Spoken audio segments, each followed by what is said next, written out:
A few weeks ago, the Detroit Tigers beat the Houston Astros in the wild card round of the MLB playoffs. And this is significant for a couple reasons. Number one is that the Tigers had a 0.2% chance of even making the playoffs less than 2 months before their victory. Meanwhile, the Astros had made it to at least the ALCS, the round right before the World Series, for the previous 7 years.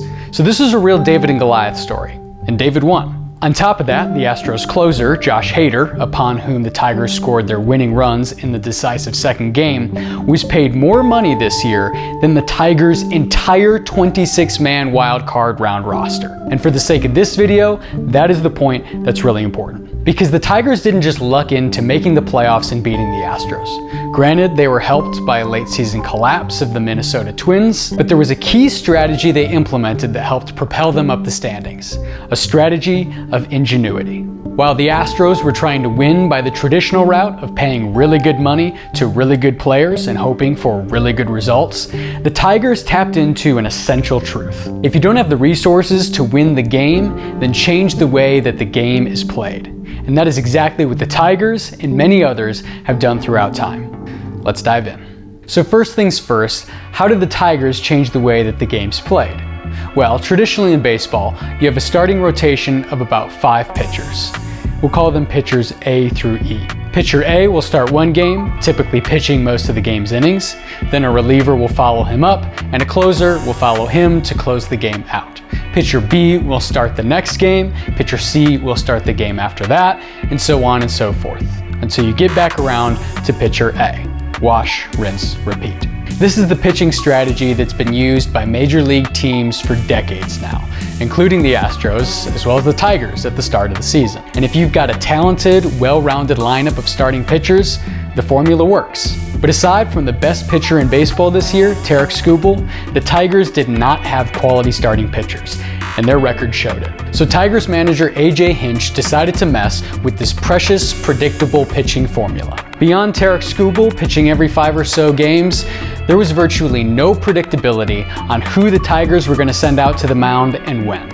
A pitcher like Reese Olson or Tyler Holton may start the game, but instead of pitching 5, 6, or 7 innings, they'd pitch 2 or 3, sometimes even just 1. On top of that, you never knew who was going to be pitching the next game. Aside from Tarik Skubal, the Tigers' new pitching menace became TBD. So this starting pitcher formula that had allowed opposing managers to reliably predict who is going to be pitching most of the next game's innings got totally flipped on its head, thus making it much more difficult to craft an accurate game plan. This resulted in a kind of chaos, of which the Tigers were the sole beneficiary. And to be clear, it wasn't just the fact that they messed with this formula that they were able to have this miraculous playoff run. You still have to play good baseball, and the Tigers very much did that. But there's a lesson to be learned here. When a formula becomes too ubiquitous in its use, effectively tinkering with that formula can net you far more success than just spending your way trying to win with that formula. The Astros and their highly paid pitching staff found that out the hard way against the gritty Detroit Tigers. But it's not just in sports that we see this lesson at play. It's applicable anywhere that a game is played. Take, for example, the game of making movies. Large film studios have long been in the habit of following somewhat of a formula to find box office success. This formula often includes some combination of well-known actors, the latest and greatest in special effects, and intellectual property with an already proven track record of success. The films within the Marvel Cinematic Universe are perhaps the most crystallized example of this formula, and they often turn out quite well and perform extremely well at the box office. Not always though. Sometimes the formula just doesn't work.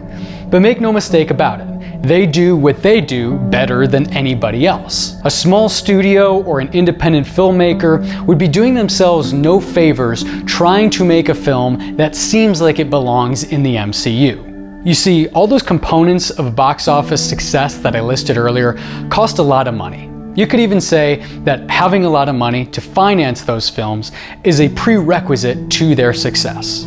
Attempting to make a film of that kind without that budget would just leave it feeling like a cheap imitation. The same way that the Tigers would feel like a cheap imitation of an allegedly superior team if they tried to play the way that the game is traditionally played. Instead, they had to adapt and change the way that they played the game. So if you're a small-time filmmaker trying to make a splash on a shoestring budget, your best bet isn't to try to pretend like you're making a blockbuster. If you try to play their game, you're gonna lose.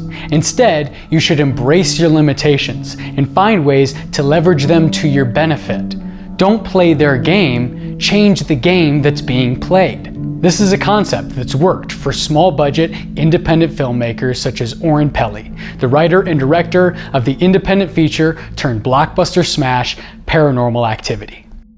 Peli made the film on a tiny fraction of the cost and time that a studio horror film is typically made with, and yet it became a runaway success. So how did he do it? Well, instead of trying to play by the rules of traditional horror and ultimately creating a cheap imitation of a horror film, Peli knew that he had to work within the confines of what he had and utilize his constraints to his advantage. Of course, he already had the backbone to any good film, an engaging, compelling story. But it was the manner in which he told that story that helped set it apart from the pack. The found footage genre, which presents fictional films as low-budget documentaries cobbled together with, well, found footage, was still relatively new at the time. Peli saw an opportunity to tell a compelling story utilizing this nascent storytelling device. He had no camera crew, not even a fancy film camera. Peli shot the film himself on a home video camera, the Sony HDR FX1. This resulted in the film having a terrifyingly realistic, grounded feel that helped it develop a reputation as one of the scariest films of all time, as well as one of the most profitable films of all time from a return on investment perspective.